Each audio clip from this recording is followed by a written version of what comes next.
How to copy WhatsApp to another phone. Hello everyone.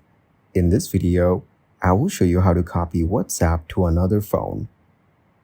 First, open the WhatsApp application on your mobile device. Now, tap on Settings from the bottom right corner of the screen. Here, tap on Chats from the list. Next, tap on Chat Backup to back up your messages to the cloud. Then go back and tap on Export Chat if you want to export individual chats. Now, tap on Export Chat again and choose how you want to save or send the chat file. Here, you can do it for any chat that you want to keep separately.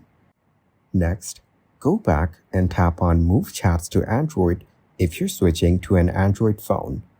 Now, tap on Start to begin the transfer process. As you can see, it's preparing your data to move. Wait until your Android device shows a message that is ready and tells you that you can disconnect the cable. Then, go back and tap on Transfer Chats to iPhone if you're moving to an iPhone instead. Now tap on Start and follow the steps.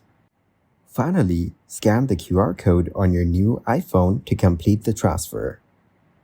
Thank you guys for watching this video. Hope you got some value. Make sure to like the video and subscribe to the channel to get notified of new videos. See you in the next one.